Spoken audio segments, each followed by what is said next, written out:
after the standstill, and that's one thing. So there's a lot of checkups to do before summer holidays start. So I'm taking care of that, and besides that, I have a deadline for the so-called Artistic Advisory Board to have a draft of the dossier. We need to write a new dossier for the next 5 or 10 years, and so I'm writing. So on this beautiful Sunday, I will be glued to my laptop once again. Okay. Okay. Steven, we had a talk with Milo Rau and with Sebastian Foucault, so we know quite a lot about your work and what are you doing now, but there is one thing that we have decided to make focus on it during this conversation, and it's a manifesto. Mm-hmm. So first of all, I would like to ask you who wrote it? Mainly Milo himself. Mm-hmm. So it was not a common work of... It was, to some extent. We shouldn't forget Stefan Bleske, who also applied. Actually, we applied, the three of us, for the artistic leadership in 2016. We didn't know each other that long, meaning that I just got to know Milo and Stefan like 1 year earlier, but Stefan and Milo already worked for some years together. And Stefan was also very much involved in the concept and the writing of the manifesto, but I think the ultimate pen was Milo's. Mm-hmm. And what was a specific reason to do it? Because I guess that it was new opening of the theater, new artistic director, new direction, but was there any specific reason? Because today it's not very common to write manifesto. No, that's true, and that's why I guess it's beautiful and it still resonates, because you don't see it that much anymore. I think a lot of people associate it with the 60s or the 70s from the 20th century. And it was also avant-garde practice to write manifestos. Yes, yes, and it's a reaction to partly to what NTGent used to be, but it's also, in my view, a reaction to the city theaters as they are defined in Germany, which of course, Milo, he had some experience making 5 easy pieces with Campo in Ghent, and he knows he knew the field a bit beforehand. But it's a bit a reaction to both these contexts. And NTGent itself, I worked there now for more than 10 years. We had a full-blown crisis. That was our first standstill of the last 10 years. We really came to a crisis for a lot of reasons, organization-wise, artistically. So it was a bit like in ruins and a standstill. We had an ensemble at that time of not that many people, you could say, but still 14, 15 fixed actors in the ensemble of Ghent. It was the second chapter with Johan Simons, a director who is now still working also in Germany, a Dutch director. But it didn't work anymore. So this was the context for the application of finding a new artistic leadership. And Milo and Stefan, they knew, like I said, Flanders a bit, and the mentality there. We don't have actually that very strong traditions, you could say, in the making theater. We have some generations from the 80s and the 90s, like Teresa de Keersmaker and Jan Faber, and some real pioneers. But it's a lot about freedom, actually, because we don't have these traditions like, let's say, the bigger countries like Germany or France. So that's, in a way, an advantage. So we permit ourselves to experiment a bit more. But even then, as a city theater, like I said, there were some things we did because we thought we were supposed to do it. So we had an ensemble, we had repertoire, we did a lot of film and book adaptations, etc. So that was NTGent on the one side. And then if you look to Germany, of course, there's the system there. It's really a system, and it has a lot of power, and it's really in the culture, but it has some disadvantages too. We did co-produce sometimes in the last couple of years, for example, with Thalia, Hamburg, or with some festivals. And there is really repertoire, meaning that every night you have a different play Actors have to learn by heart, or they are simultaneously in 4 or 5 productions, and you have this impressive machine of presenting the produced work. So every day of the week, they want to fill the big room for 500 people, let's say, and this keeps on going, and they don't travel. I think when we talked about it, when Milo was well, would we apply for the NTGent, the artistic leadership? I know, I remember Milo saying, yeah, but it's quite small, the City Theatre of Ghent, but you do actually everything, because you produce, you present, but you also tour, and you have your own workshop for scenography, so atelier. So you can do it all. So it's small, but simpatico, as he used to say. And it's, so the 10 rules in the manifesto, it grew on us in the sense that we had a lot of talks, of course. We had to apply, so we had to write a paper. What do you want to do? At that time already there was an artistic advisory board, and they presented some a number of keynotes, you could say. And in the end, the manifesto became an idea because we wanted to challenge ourselves and to really install a really different chapter. And what's more beautiful than to choose your limitations, because it's really it's on the one hand it's playful, on the other hand it's inspired, of course, by the Dogma manifest, and it was important for Milo and for us that the rules were quite real, so not only symbolism but real rules you could apply on the rehearsals, on the production, on the scale of things, etc. If you ask how many people were involved, this proposal wasn't a consensus with all the directors attached to NTGent. So this happened gradually, and there was quite a lot of commotion also in the drama schools, because, for example, when one of the rules is there can be or there should be non-professionals on stage, then of course you're the first people to rise against this idea. But we want to school and educate professional actors. What are you doing? This is embracing amateurism, or what are you doing? So it was interesting in that sense. I would like to ask you how the manifesto is working in everyday practice in the theater. Are you coming back to it very often? Are you informing every artist coming to your theater that he or she should obey the manifesto? Is it on the front door? I don't know. It is on the wall of each theater. So we have a big venue and 2 smaller ones, and it's hanging there. So we have a daily reminder of it, but it's not like it's not that strict that if the one creation doesn't tick all the boxes, then we don't do it. It's not that strict, but it keeps on challenging us, because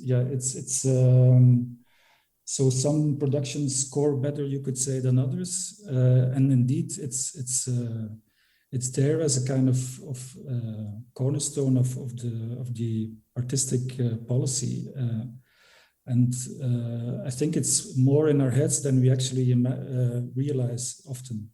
Not only because it's on the wall, but that we really try to make it kind of natural, you could say, or a habit of working like that.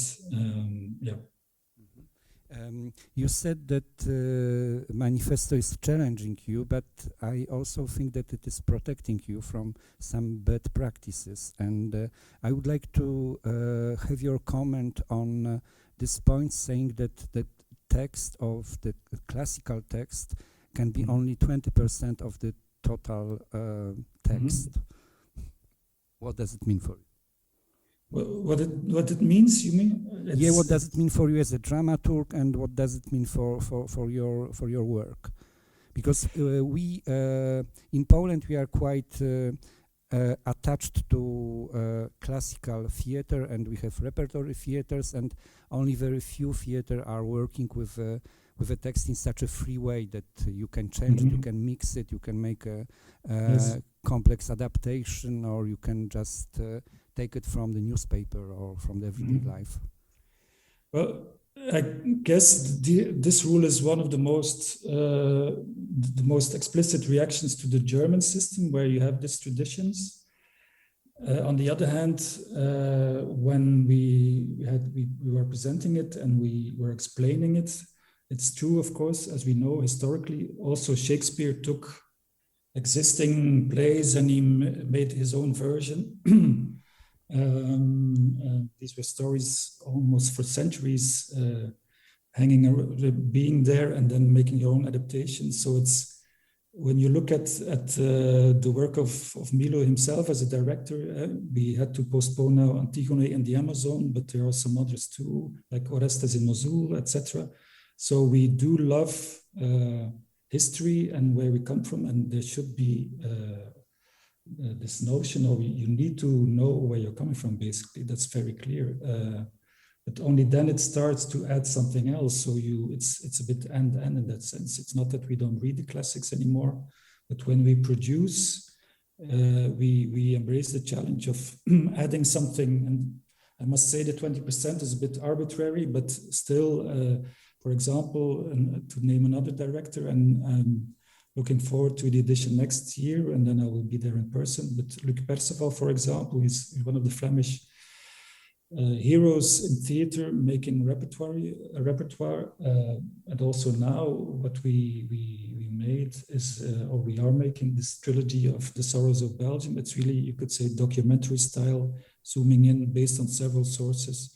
So even for a repertoire director as Luc, it's very challenging, to use that word again, but very beautiful to make something only we can make. I think that's important, that it's not just about reproducing.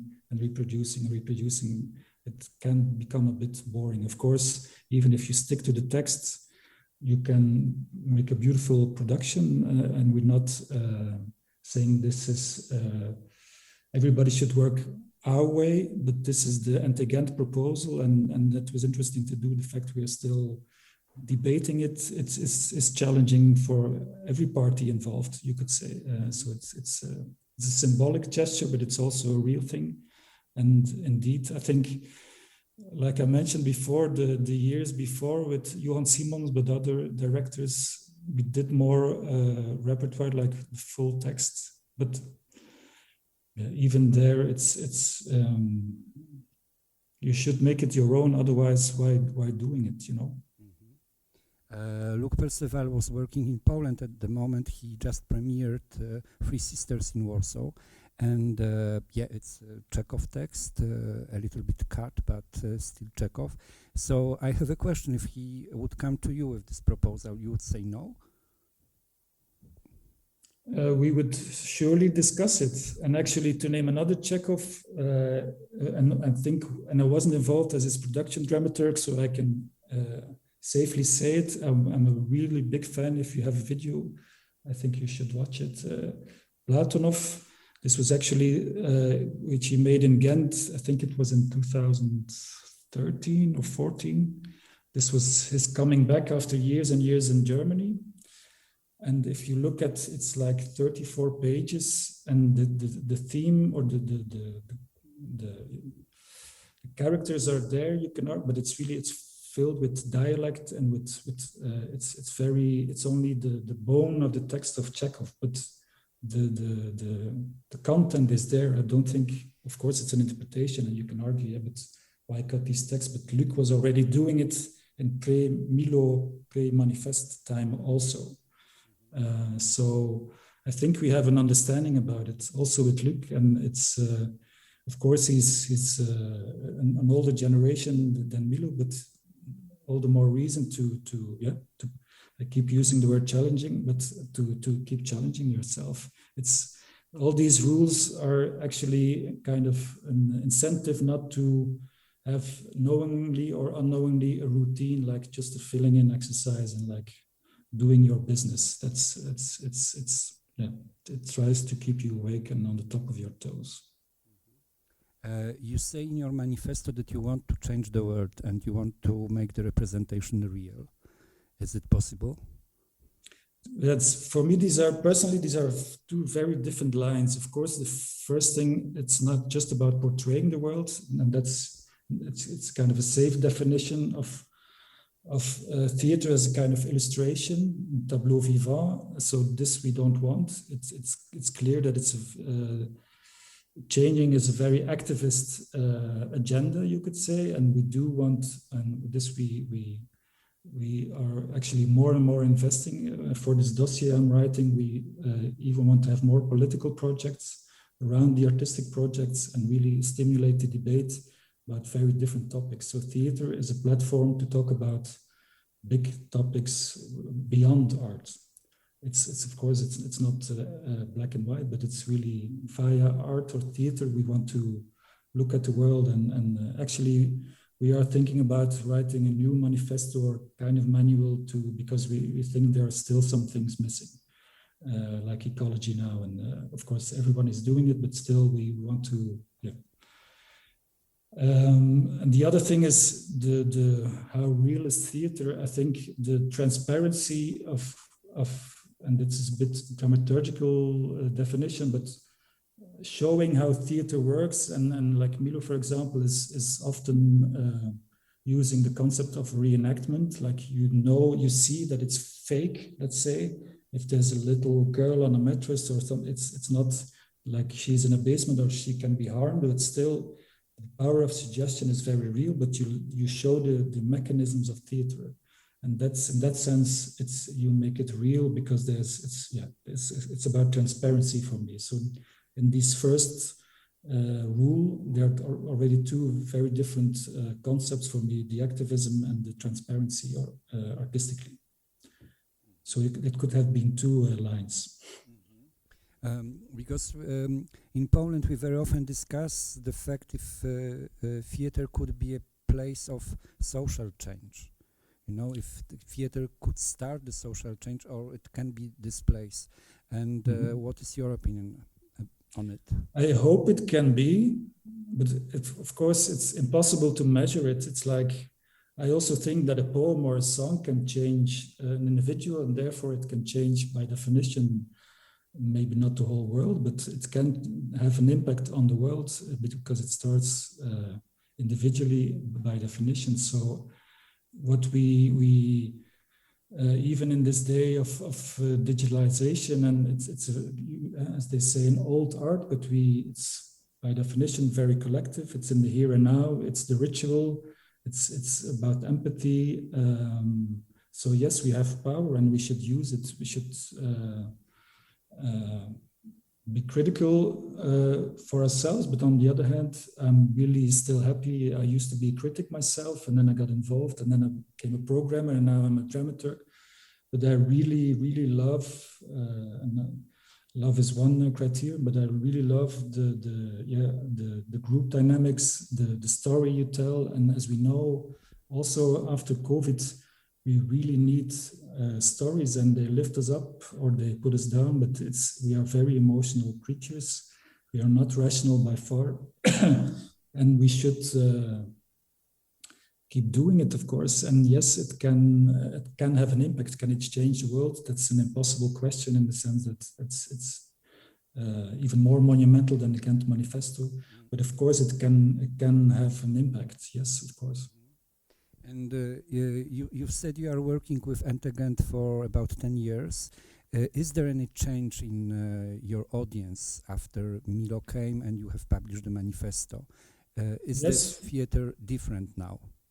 Yes, for a number of reasons. And some of the things, actually also some of the rules we already applied, like it was multilingual even before Milo, but like a very practical, it's not a rule, but a very practical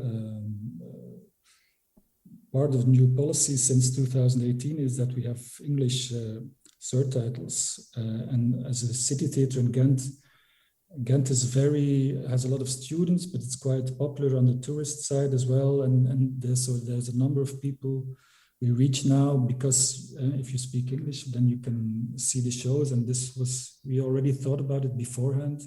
But just by doing that, and of course the art needs to be attractive, but just by doing that, you make it more accessible, and it's then there you see a difference. And I think a very, and this is not in the manifest, but for me, a big change was created by I used to call these ideas. I mean, the choices you make artistically or in the seasonal dramaturgy. Sometimes when you have a very beautiful idea, that's where it all starts. It sounds a bit simple, but it's really true. Meaning that we started this new chapter with a reenactment of Lam God's the Kantian altar, and this is a very known painting.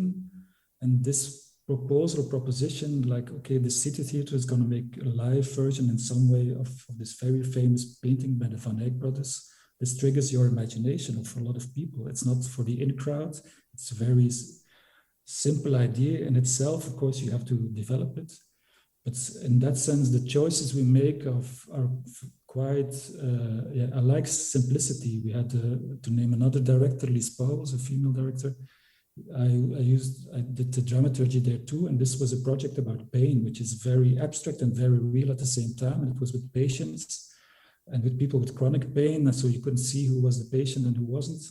And so I think that's a big, very important change in also in the communication, that when you reach out, that it can be something for everybody, and that's important, because otherwise it's for, like I said, for an in crowd, or you have to have read these very hip books, or you have to have seen the latest film. But I think that's a bit too limited. We really need to open up all the time, also to attract the younger generation, etc. So I really believe in having a good idea on the content side for each new production.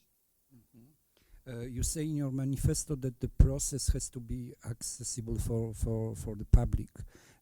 How do you do it?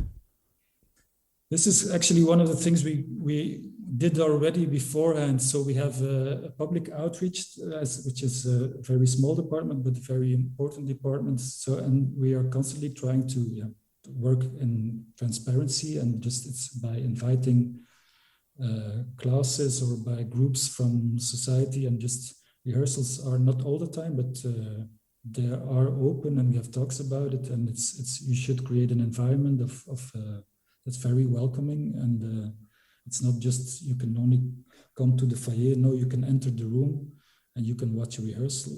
It's nice also for the actors and for the whole group, because then you can build it up towards the premiere, the opening night.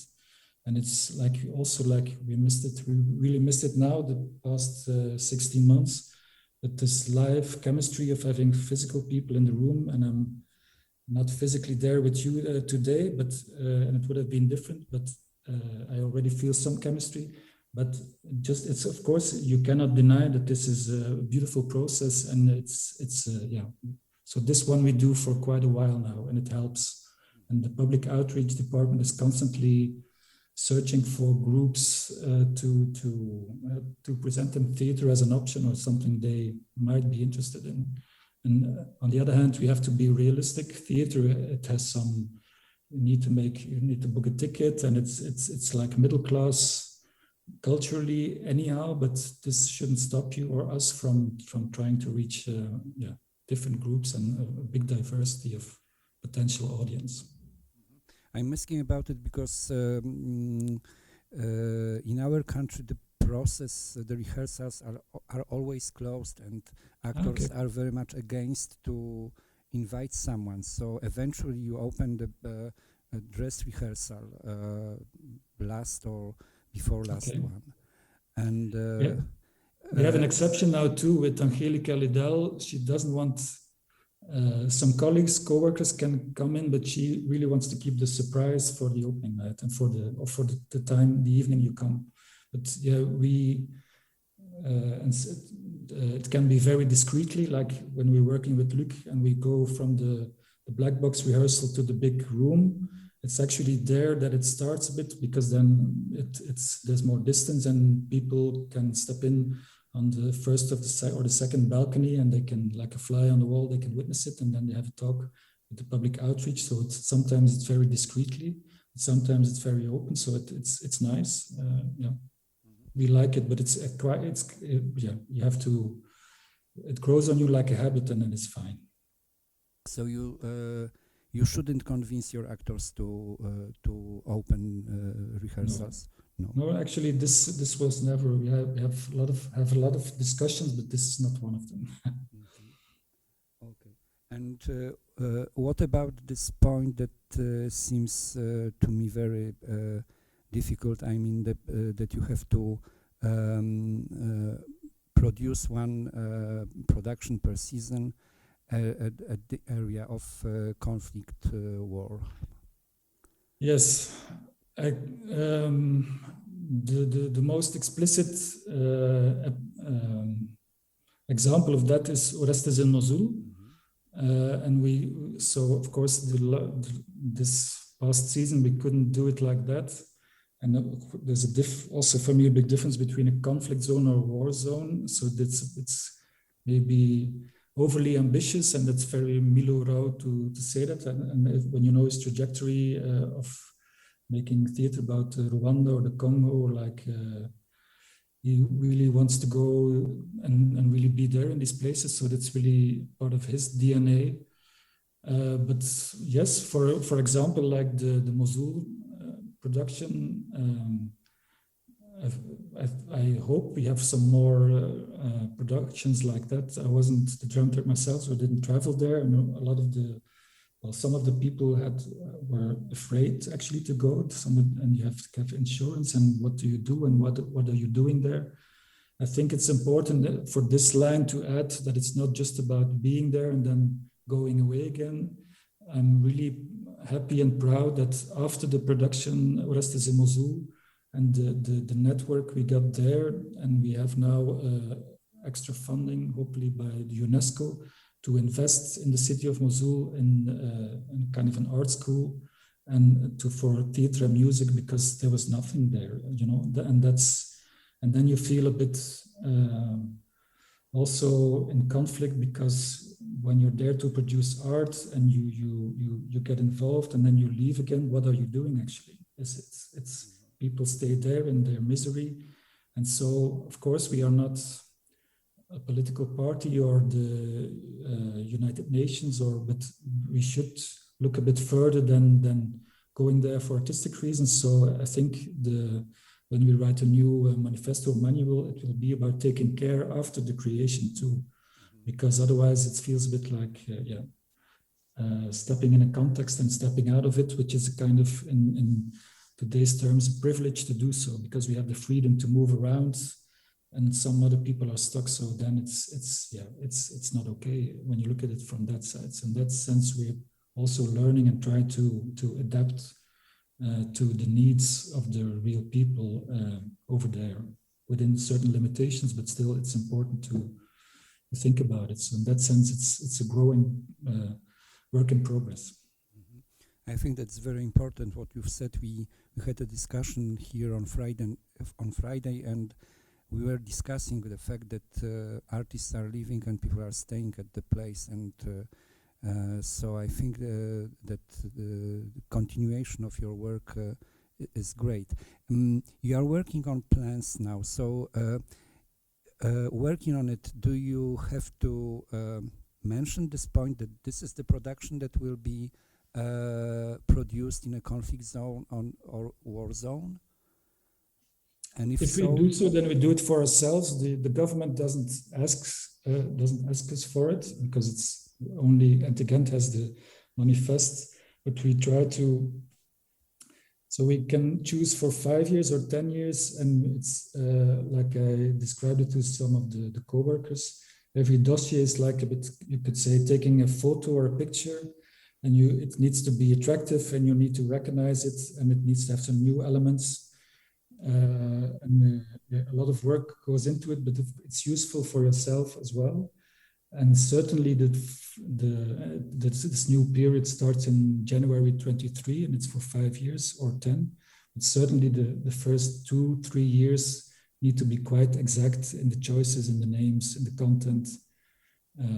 Of course, as a house in our scale, we have a planning which is proactive for a year and a half beforehand anyway.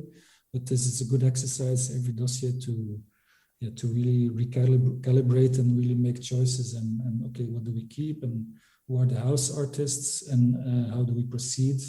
And it's also there we are looking and leaving, like you say, leaving blanks or holes, because otherwise, again, writing a dossier is like you have the dynamics of filling it in and making your best homework, but then it's kind of closed. So you should, in a way, some of it keep it open for opportunities, whether it's a big political issue or a new partner that steps in, that you can deal with it. And it's really a balancing act between defining yourself and being open for other initiatives. I think I now speak a bit for the Flanders context, but the last decades, actually also by the government, we were trained in the dossier, like be exceptional and be, and they still use the word, you have to excel in what you do. But it's really, in that sense, quite more or less capitalist, or very in the competition of you have to be the best. And it's very vertical and very, almost ego-driven in a way, artistic ego. And this has changed a lot. We know for a fact that the general budget for arts and culture will not rise, unfortunately, but also in the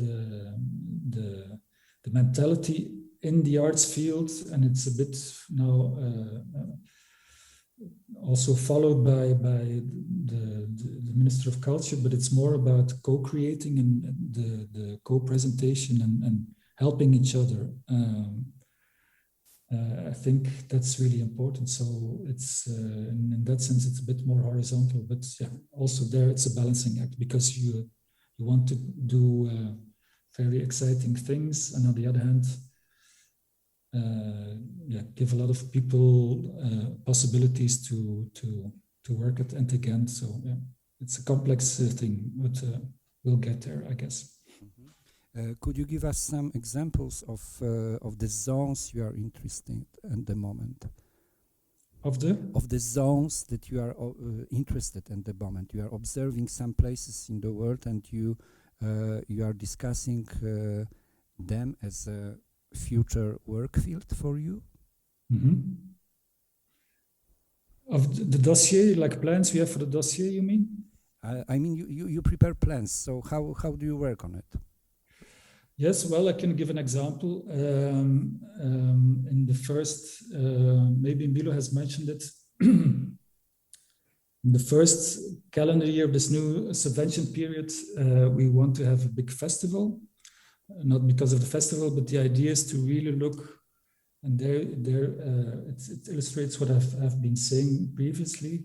It's actually about the Greek tragedies. There are still 32.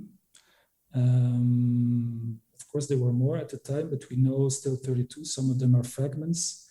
And now the blueprint of this festival is to have each day a different title, from Sophocles, from Euripides, and the others, and make an interpretation. Of course, we don't have the power or the will to have full-blown productions per title, but still, even if it's a poem or a lecture by a scholar or by a professor, I don't know, we'll see, but we want to give new meaning to each title. And this we do together with IAPM, the company of Milo based in Berlin. And we want to do with a partner in Greece. So it's very international, but also with the local art school in Ghent. And it actually looks beyond Europe also. And what I like about it is it's also, of course, not everybody is as familiar with these old plays. Some of them are really classics. But it's also the idea, you often culturally we say the democracy, the Western society, this is our foundation, culturally, politically. And it's actually very interesting to look at it now, how much of it is true and isn't it a myth?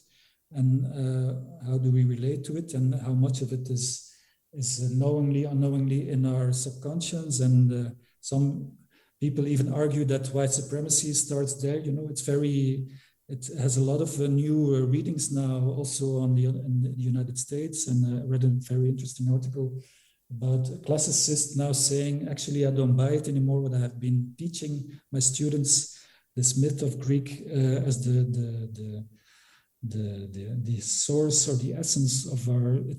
I don't buy it anymore. I want to do something else because it's in a way a little lie, or it doesn't fit anymore the narrative.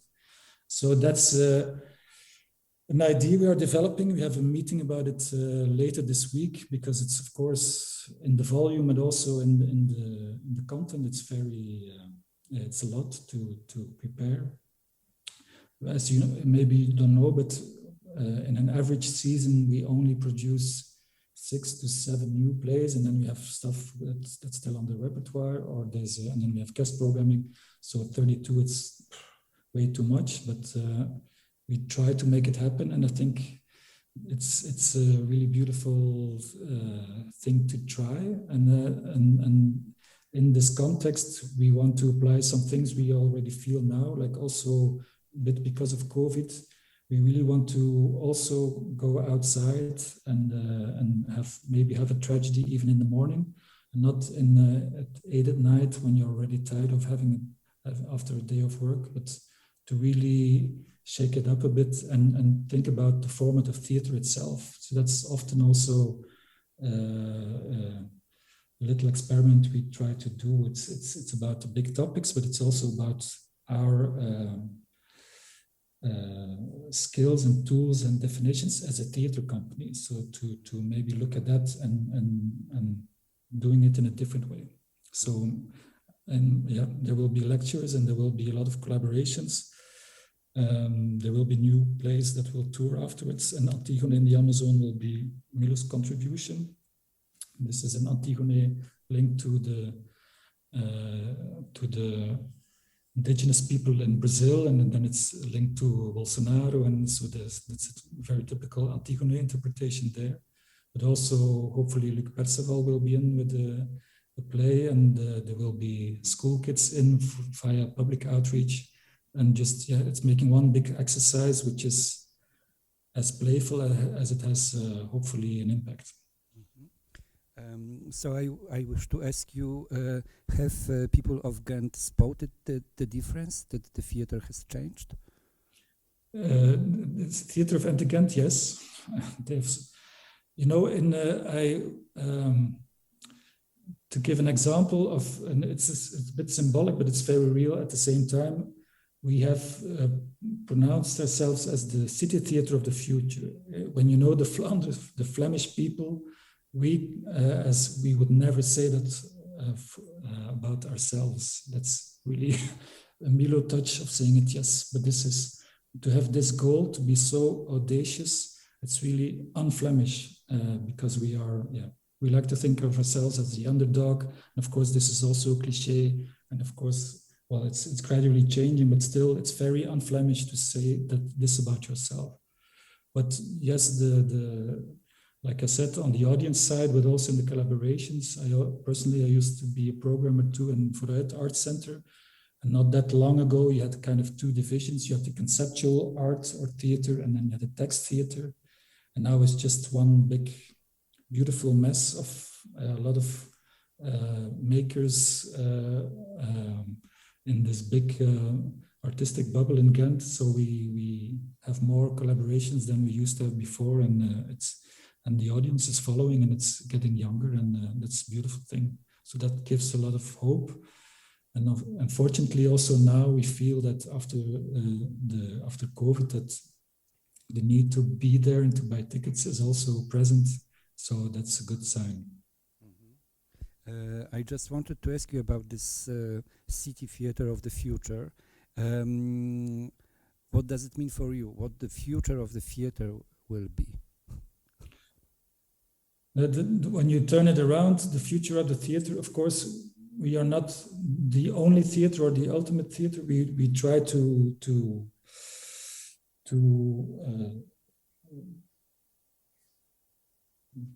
to have the best, to write the best stories we can. But it's the difference for me is already in Flanders, you only have 3 city theaters, and that's already a difference. You have a lot of companies, smaller ones, and also bigger ones, the opera. But I really like, and I'm a former journalist and a critic myself, but I really like this juxtaposition of city and theater, because it's actually, and we get money from the community, the Flemish community and the city. So it's up to us to define it in the most beautiful, attractive, challenging, profound way as we can. And so the future of theater is not only via the city theaters, but what we try to do is really, as we sometimes say, from the very local to the very international, from the very social to the very artistic. We try to come to a beautiful program which is very outreaching, and we're not there yet. Like I mentioned with UNESCO and Mosul, we are still learning ourselves, because there was a big discussion now, or maybe it was with you as well, about European theatre makers saying, you know what, I will become eco-friendly and I will not tour anymore, which led to a reaction from theatre makers in another continent saying a bit like, fuck you, because you have the privilege to do so and you can sell your format. But if you stay on your continent, then we don't have an exchange anymore. So you're not being you don't show solidarity with us. So it seemed like a beautiful, cool idea, but you should look a bit further. And this discussion is very interesting, because it's about, and that's only within the professional arts field, but it's indeed, who do we reach and what's the impact? And I think that's a long process. I think we still can achieve more, not in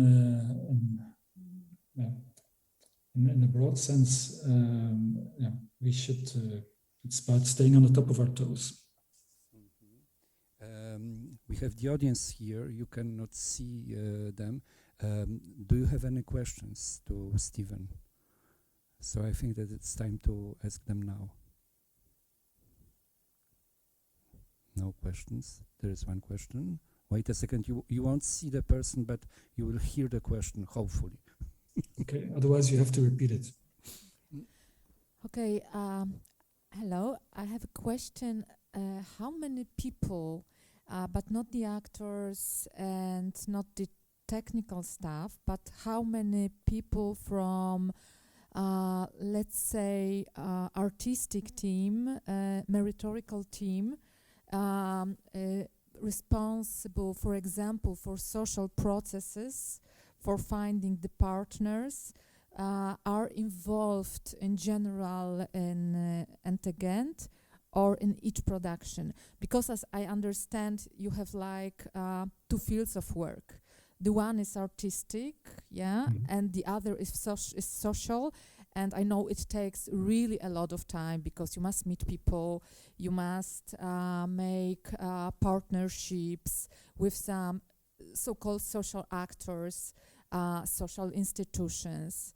Yeah, so that's my question.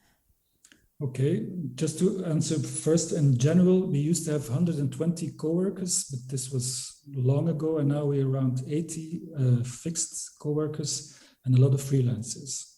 And to answer your question, like the team of dramaturgy, we are 5. We often have some interns. The public outreach is only 2. We are now looking at to raise that number a bit for the new dossier.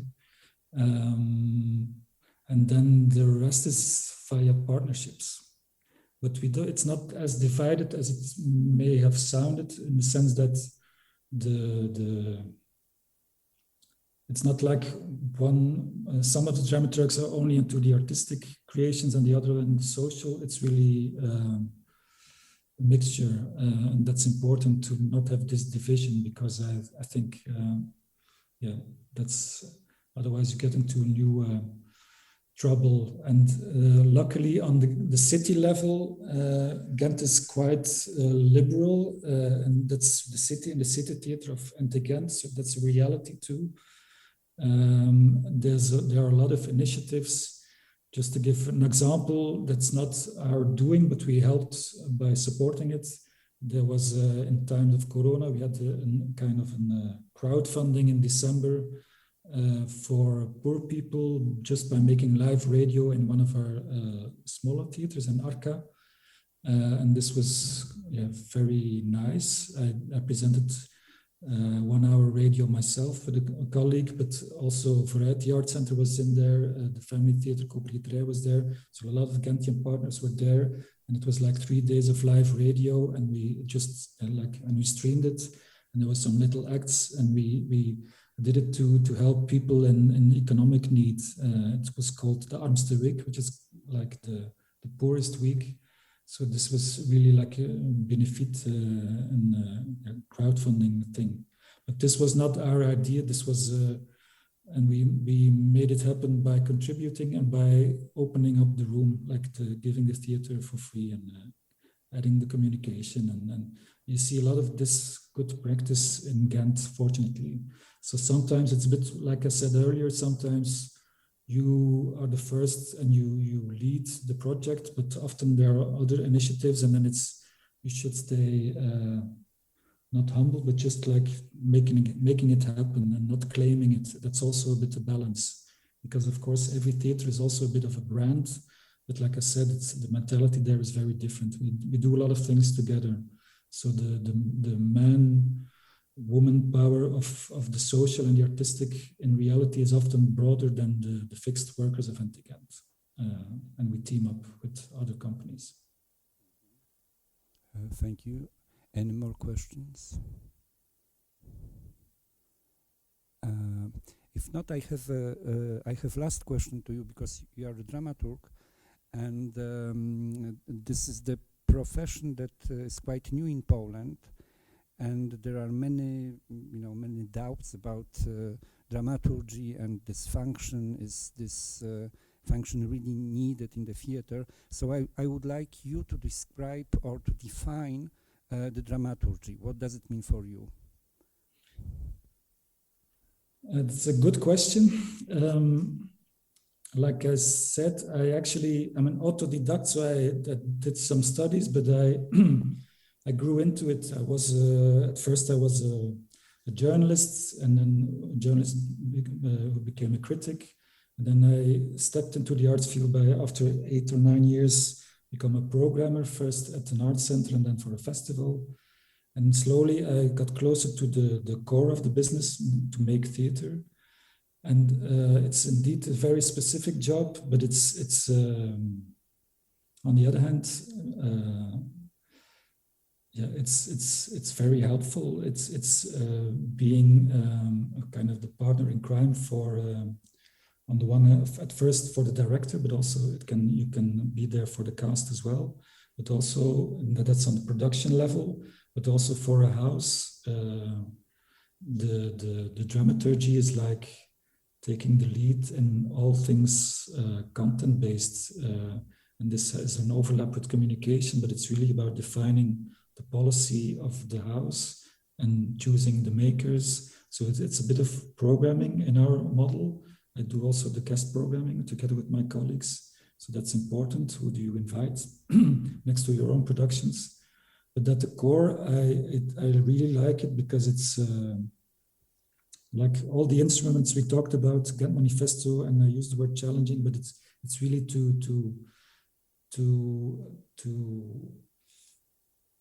do the best you can do, and it's not taking the lead because you can be overruled as a dramaturg by the director. So in that sense, it's comfortable. But on the other hand, it gives you the freedom to be very critical, because it can only work if there's a foundation of trust, artistically and as a human. But I really like it because you can steer the process and it has many levels. Sometimes I write texts, or we think about the concept, like with Luc Percival, you are there in the discussion about scenography as well. What should we do? And we have had black, we have had yellow now. What do we see? What's the vision, the fantasy around the production? You have to give input to the colleagues of communication. So it's if theater is story writing, you're one of the first pens also to, and being a former journalist, but also loving stories myself, it's very cool to be in that process. And I think it's not a luxury to have it. Of course, it's culturally defined, but we couldn't do it. And I'm not saying it because I'm a dramaturg myself, but I can't see us doing it without dramaturgy. It's like an extension of the brain. And if you have dialectics, also, like also Milo he likes to be surrounded almost constantly actually by people asking questions, and it's in that process that you come to a different level or more depth. So it's very dialectic. Are you arguing with Milorau? Hmm? Are you arguing with Milorau? Yes, of course. Often? Not often enough. No, it depends. No, actually, there's a good understanding when you have a consensus about, let's say, the framework. Yeah, then it's a bit giving and taking, and there's a lot of trust. Like I said, also in programming. Of course, Milo knew the German context and the companies, and he knew some of the Flanders, the Dutch-speaking area, like the Netherlands as well. And also when I suggest a company to invite, he don't know, or vice versa, then it's a lot of it's based on trust, and you have to have a good understanding. And on the other hand, you shouldn't avoid conflicts. It's helpful for my position, maybe, that I'm not a production dramaturg for Milo, so it's a bit like, and I think that's a good thing. And NtGent shouldn't be only Milorau based type of work. Luc is very different still from Milo. Luanda Casella, who's great, a Brazilian Kantian theater maker who's now stepping in as a housemaker. She also has her own universe. And so it's important also not to become too vertical or like a pyramid, because then it's tricky. Then it's like we shouldn't have our own Mount Olympus. No, it's about keeping it broad and open and Okay. Last chance to ask a question. No questions. Stephen, thank you very much. It was a bit strange, but unfortunately we are all used to Zoom and all those platforms. So hopefully till next time, and we will see each other live. Yeah. I promised already to Dorota. I don't know if she's in the room, but it's a promise that I will be there live next year for the festival. Good. So see you next year, and thank you very much, and enjoy the sea if you are close to it. Thank you. Enjoy the festival. Ciao.